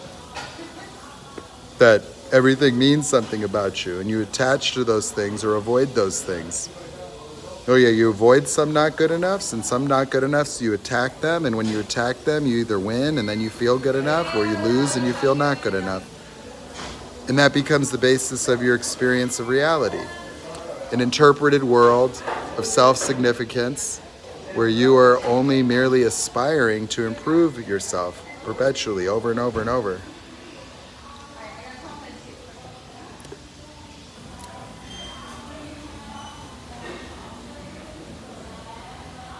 And how would you get free from that? Well, you'd have to let it go. You break through. When you have a breakthrough about this, it transforms reality, where all those good enoughs that you attach to disappear. And you can handle business just how you want. And you could still do the same types of things. You could love certain things, but you might find that you want different goals. You might find that some of the things that you're attached to aren't working for you after all. You might find that some of the motives you had for doing a lot of the things, the motives disappear. The significance disappears for certain things. And then you start asking yourself questions about your purpose, your fulfillment. You start thinking about what inspires you. You know, what would your life be about if it wasn't about trying to fix yourself?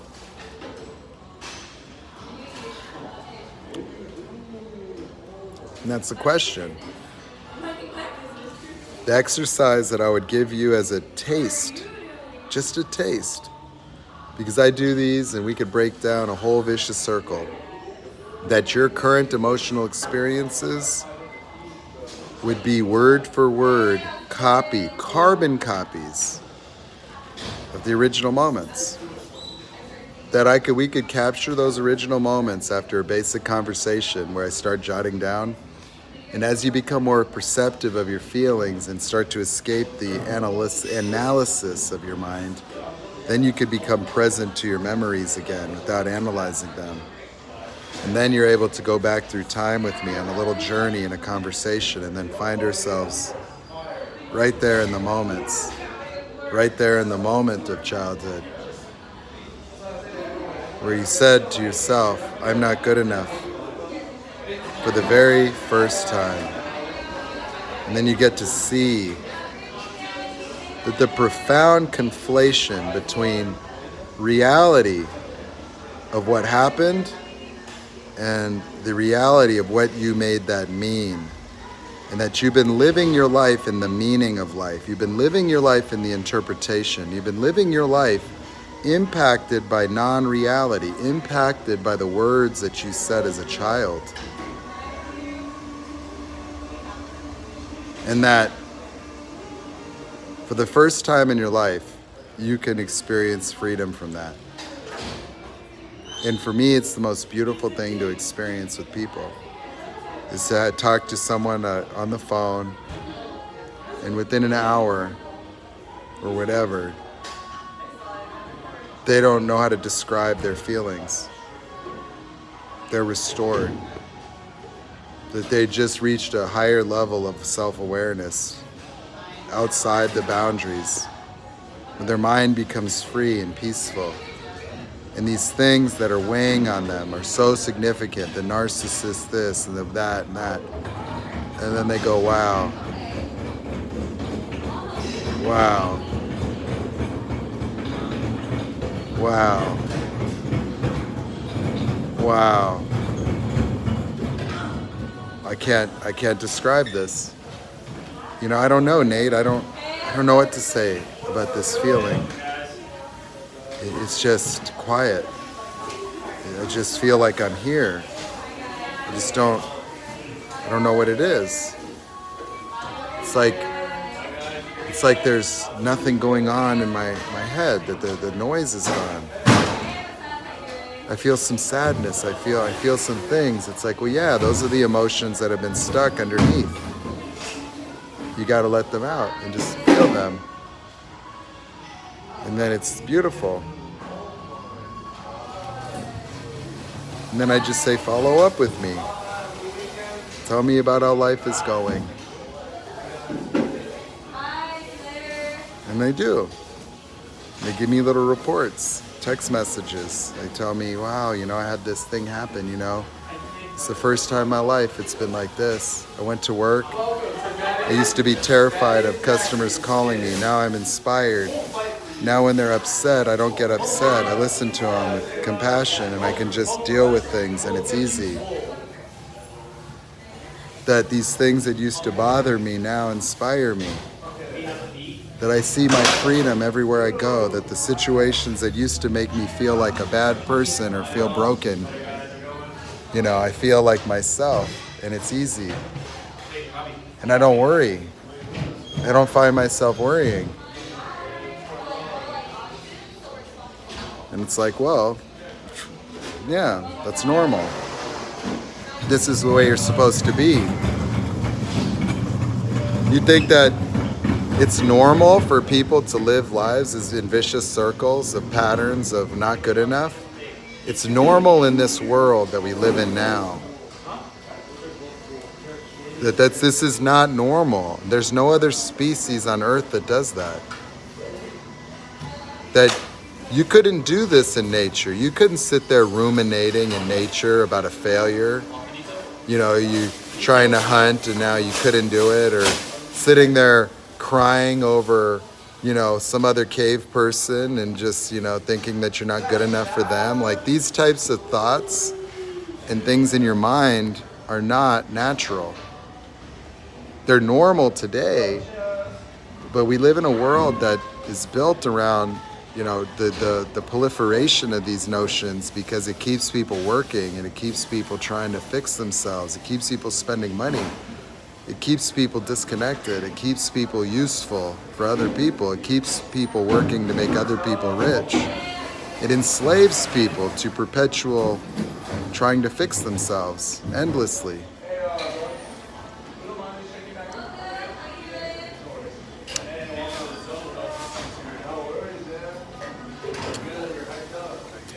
Well, anyway, I'm going to go now. I appreciate you guys listening.